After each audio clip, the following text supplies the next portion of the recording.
Mazliet vēl par spoguļošanas saturu.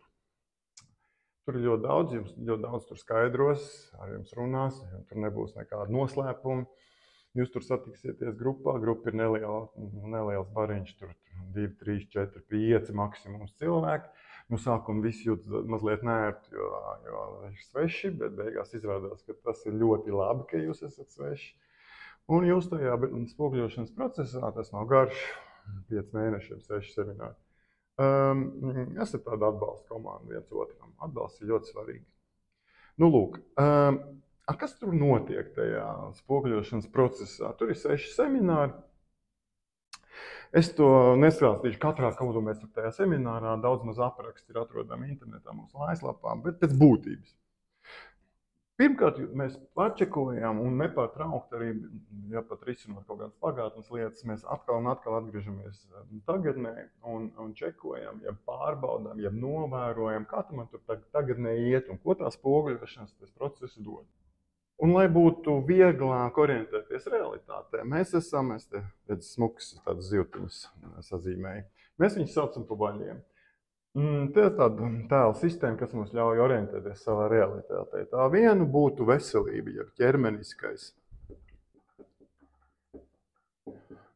Veselības valsts. Man ideālā gadījumā tomēr būtu jājūtas labi savā ķermenī, seksuāli apmierinātam. Vai, ja man ir kāda kaita, tad man jāprot ar viņu tik galā, vai es redzu perspektīvu, kā es viņu izārstēšu. Viņam būtu ideāli jājūtas uz 10. Otrs valsts, kas atbild par kaut kādu manu dzīves realitātes zonu, ir, sauksim viņu par pašrealizācijas vāli. Pašrealizācija. Tas atbild par manu apmierinātību ar to, ko es daru. Tur ir gan darbs, gan hobiji, gan radošums. Mums visiem vajag būt radošiem. Tādu mēs esam radīti. Tas nenozīmē, ka jākļūst par māksliniekiem, bet kaut ko jāprot un jāmēsturo mums. Ir kaut ko jāatstāj aiz sevis. Tur arī naudas plūsma, kā es jūtos saistībā ar naudu. Arī šim valim vajadzētu būt uz 10, tieši subjektīvi. Trešais vāls ir visa veida attiecība un mīlestības vāls. Vai es varu apgalvot, ka es sev mīlu?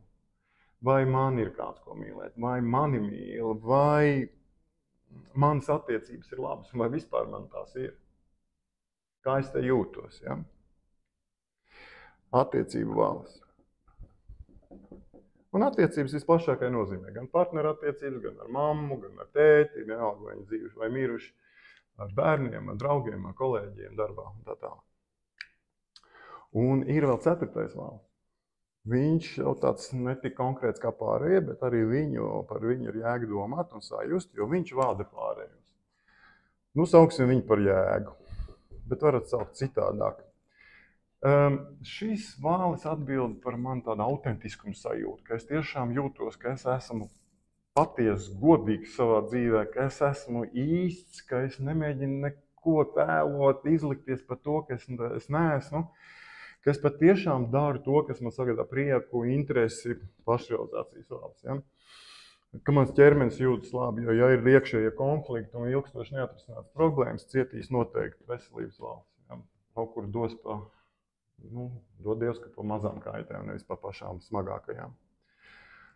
Un šis valsts atbild par tādu sūtības, manas dzīves sūtības sajūtu, par tādu virzības navigācijas sajūtu. Viņš tā kā navigē tos pārējos. Tā būtu mana realitāte.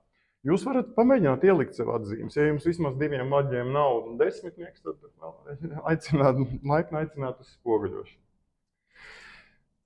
Vēl viena tāda unikāla lieta, ar ko nodarbojās spoguļošana. Viņi ļauj ieskatīties, un mums ir konkrēti orientieru sistēma, es jums tikai ieskicēšu, ieskatīties iekšpasaulē. Šitais ir cilvēciņš.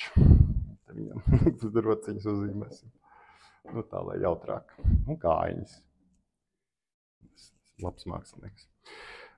Mēs spoguļošanā cilvēku skatāmies kā tādu 4-daļīgu būtni, kas mums ļauj kaut kā labāk saprast sevi. Tas nenozīmē, ka tas ir kaut kāds pēdējā instancē patiesība, ka tieši tā un tikai tā drīkst interpretēt cilvēku, bet tas tomēr man ļoti daudz personīgi palīdz saprast. Tā pirmā daļa ir zvērs. Tas ir tāds kodiņš. Mēs esam bišķi bioloģiski. Ja mums ir seksualitāte, mums ir agresija, mums ir instinkti, mums ir vajag padzerties, paēst, mums vajag uzturēties daudz maz komfortablā situācijā. Tas ir mans bioloģiskais es. Tas otrs, es te mēģināju, bet viņš ir milzīgāks, bet mēs šito varam uztaisīt viņu vēl lielāk. Tas ir mans iekšējais bērns. Tā dziļa zemapziņa. Noformējās pirmajos 5, 6, maksimums 7 dzīves gados. Te jūs visi tā kā putekļi sūcējs iesūcat. Visu, ko jūs redzat, ko sajūtat, ko dzirdat un pielāgojaties kaut kādām traumām. Te ir tāds milzīgs izdzīvojums. Viņš ir maģisks, tas bērns. Viņš nav īsti līdz galam loģiski saprotams. Un kā var būt saprotams cilvēks, kurš uzraksta savu tēvam vai Ziemassvētku vecītim vēstulīt, un viņam atnes to, ko viņš tur lūdza. Es te rakstu, man tā zina ir kā ir. Viņš ir maģisks, viņš tiešām var atdzīvināt priekšmetus, pārvērst jebko par jebko, spēlēties tukšā istabā. Brīnumains īpašības. Es ļoti daudz gribētu dabūt no savu iekšējā bērna atpakaļ. Kaut kas daudz jau ir pazudis. Tad ir pusaudzis, tātad tas ir maģiskais es. Jo viņš nav līdz galam saprotams. Bet samīļojums gan ir. Viņam vajag drošību un mīlestību, 2 galvenās vajadzības. Ja mēs to savam iekšējiem bērnam mīlestību, tādu, ko dod tēvs un māma, un drošības sajūtu iedosim, kas mums te pavēros šitajā zonā. Aizsardzības visādas krīt, parādās jauni resursi, jo viņam tik tiešām ir pieeja tādiem resursiem, ko nevar izskaidrot. Ne ar fizioloģiju, ne ar ēdienu. Tad mēs runājam par iedvesmu, par brīnumiem, par kaut ko tādu. Pusaudzis. Tas ir mans sociālais es. Viņam vajag svarīgi, kas ir mugurā. Lai man ir foršākie gadžeti, mikrofoni, viņš tuk.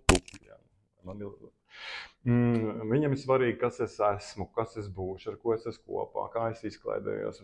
Lielie dzīves projekti. Tas te dzīvo tādos projektos. Sociālais es, pusaudzis. Un ir mazie dzīves projekti, teiksim, ko darīsim piekdienas vakarā, kur dosimies atvaļinājumā. Un ir lielie, ģimene, biznesa, izglītība, tā tālāk. Un tā ir ārkārtīgi svarīga tēma.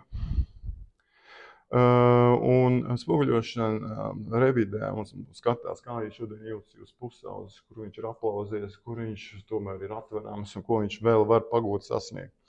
Un visbeidzot ir pieaugušais.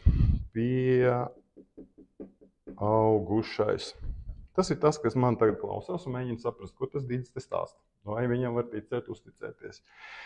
Bet pieaugušā faktiski galvenais uzdevums ir novērot savu dzīvi, ielikt atzīmes, ielieciet lūdzu atzīmes šīdien daļā. Cik šodien viņi jūtas? Veselība, pašrealizācija, darbs, nauda, hobija, cik jūs tur apmierināties? Tāpat arī attiecībās visās. Un viņš novēro savu dzīvi, pamana problēmas. Pieņem lēmumu kaut ko mainīt, vai arī turpina gaidīt. Starp citu ar to gaidīšanu. Ļoti talantīgi cilvēki izjūt negatīvu kaut kādu sajūtu, nepatīkam. Ja kaut kas man nepatīk, tad es eju ne tur. Es dzīvoju ne to dzīvi, kas man būtu jādzīvo. Es pats esmu ilgākais, ko es esmu gaidījis, ka situācija pat atrisināsies 7 gadus. Bet vajadzētu 7 minūtes. Domāju, cik jūs ilgi gaidīsiet. Lūk, pieaugušais novēro savu dzīvi un organizē to tā, lai zvērs, bērns un pusaudzis justos labi. Ja šie sāk justies labi, te forši cirkulē visa enerģija, plus nāk vēl iedvesma no kosmosa, jūs pēkšņi sāk lietas izdoties, jūs dodaties laimes virzienā un principā laime ir dzīvot savu dzīvi. Laime nav tāda stacionāra vieta, kur ilgi dzert kafiju un neko nemainīt. Laime ir kustība. Un tad to kustību var dabūt, kad tiek vaļā no visādiem blokiem, kas visbiežāk ir bērnā. Un pusaudzīgi, kurš ir vīlējis vai aplauzīt. Nāciet, atrisināsim, dabūsim resursus, dosimies tā jūrā, okeānā, kādā tur jūrā. Laipni gaidīt.